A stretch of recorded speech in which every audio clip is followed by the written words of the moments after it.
are, man. Bible verse, episode number 1. We're gonna take a crack at some faith only content.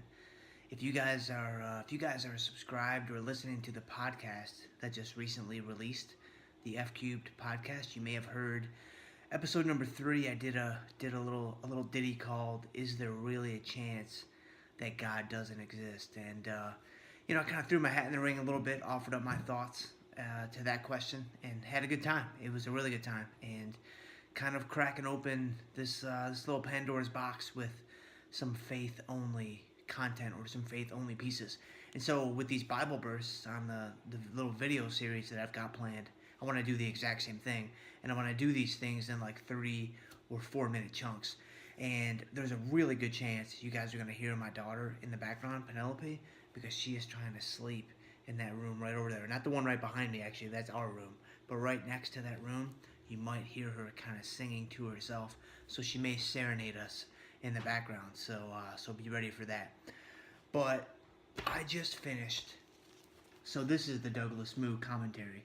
But I just finished studying the whole book of James, right? I used the Douglas Moo commentary. I ended up with this stack of paper of notes, and I show you guys this not to impress you with my note-taking ability or my conscientiousness as a student or anything like that. I show you this just to say that, man, this book, like every book of the Bible, is just jam-packed with so much stuff. And so what I want to do in this little Bible verse series, kind of to intro the series a little bit in this first part, is I want to take, 1 or 2 verses from each chapter, and I, by no means, am an expert on any of this. I kind of talked about this in the podcast a little bit, but, when it comes to faith, when it comes to Scripture, when it comes to Christianity, I'm just a regular guy, man. I am just a regular dude that loves the Lord. I'm just a regular dude that really tries to put Jesus first, really tries to live out the gospel. And so I, by no means, am trying to pretend to be somebody I'm not. I'm not trying to pretend to be somebody that has all the answers, because I certainly don't. But I do want to kind of study these books. I want to let you guys in on what I'm trying to figure out. I want to let you guys in on, kind of what God is showing me and what God is speaking to me, through His own Word. And maybe my hope is, it may trigger a thought in your mind. It may kind of prick your own heart a little bit and kind of get you moving a little closer to Jesus, or get you moving a little bit further along in your faith. And so that is absolutely my goal. So with that being said, let's go ahead and let's take a few minutes and let's talk about the first chapter of James. And there's a million different things that we could talk about here in James, but I really want to keep these things short and succinct. So the first thing that I want to talk about in James is James 1, 2 through 4.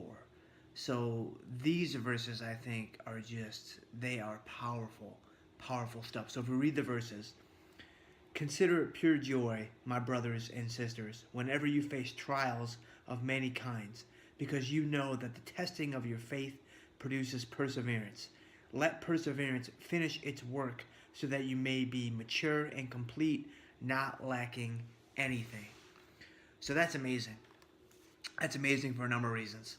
The first is this: that flies completely in the face of the rest of the world, right? Think about that line. That runs contrary to what the world values, to what the world tries to tell us or convince us is important in our lives, right? The world, basically, everything that you see, everything that you hear, it can all pretty much be boiled down to one thing.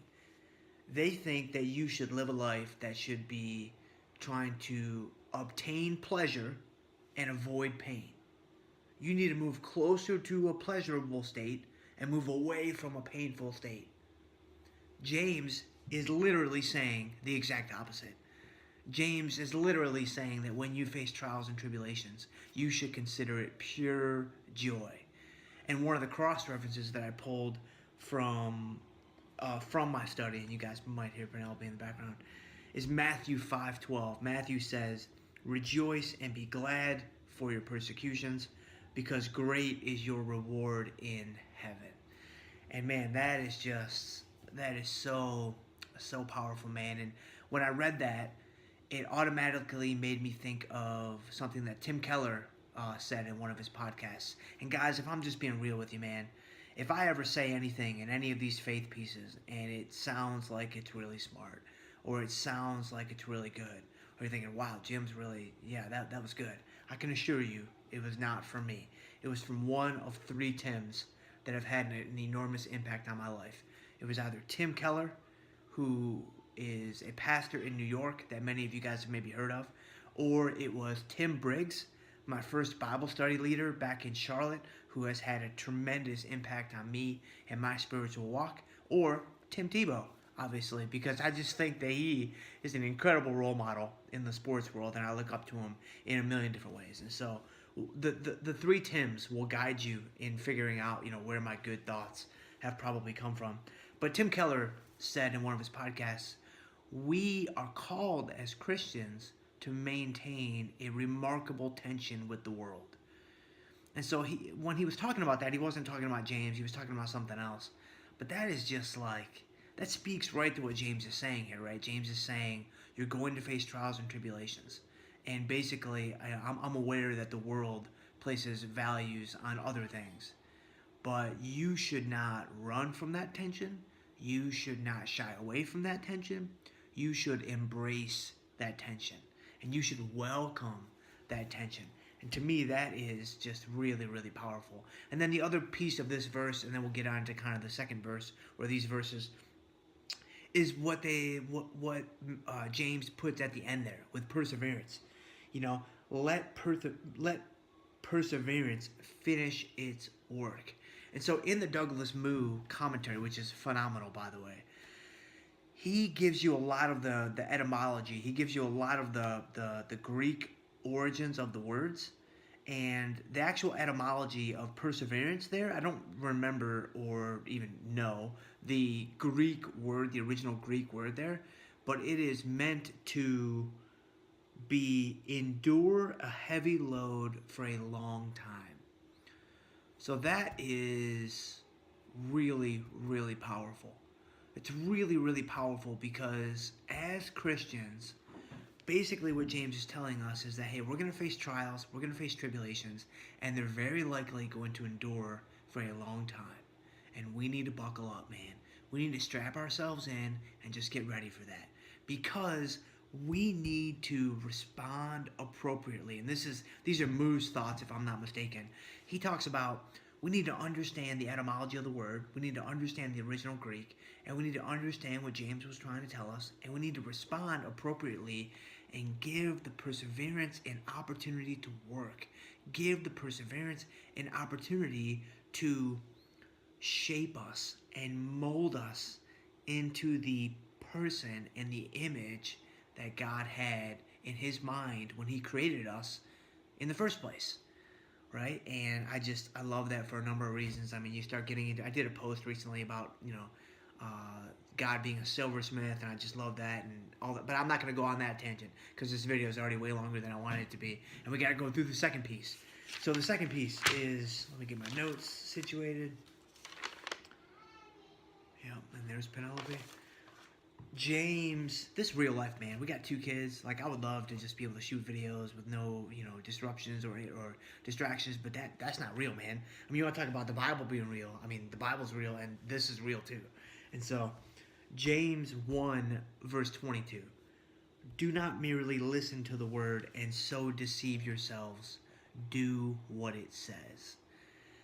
And through my study, I kind of learned that this is probably like the most famous verse of all of James, because James, he appears to establish this dichotomy, right? This kind of black-white binary situation between faith and works, right? Where a lot of my Christian friends out there, or maybe even if you're a non-Christian, you may have heard this before, that Christianity stands alone because you are saved by faith.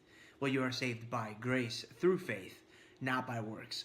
And when you look at what James is saying here, and this is just one verse. I mean, he repeats it in many different contexts throughout the book. He puts a very high value on works. And when I read this long ago, I really, really struggled with this, like mightily, because it really challenged me, and it appeared to contradict, what is said in the rest of Scripture. And so again, keep in mind, man, when it comes to this stuff, I said this on the podcast, but I'll say it again in case you guys haven't heard that yet. I don't have any formal theology training. I'm not a pastor. I don't have theological education. I don't have any of that. I'm a regular guy, man. So take that for what it's worth when you interpret what I say and interpret kind of my words and all that kind of stuff. This is not contradictory. So this is the faith and the works. I view them as very much working together. I view them as very much working in unison with one another. And Douglas Moo even said, he said, faith and works, though distinct, are inseparable in the Christian faith. They are inseparable to someone who actually is a Christian and attempts to live out the Christian faith. And when I think about that, the first thing that comes to mind is, well, first of all, I want to make sure, before I get off on the orange tree illustration, there's one verse, one cross-reference from Matthew that I think the other one was from Matthew too. Matthew's another powerful book. Maybe that's the next one that I'll do. From Matthew 7, verse 21. Not everyone who says to me, Lord, Lord, will enter the kingdom of heaven, but only the one who does the will of my Father who is in heaven. And so I hear that, and that kind of, that'll kind of catch you by surprise, right? I mean, that'll really challenge some people, some Christians, to really think about their lives and really think about their faith and really think about, are they really living out the gospel? Is there really evidence of their faith in their daily lives?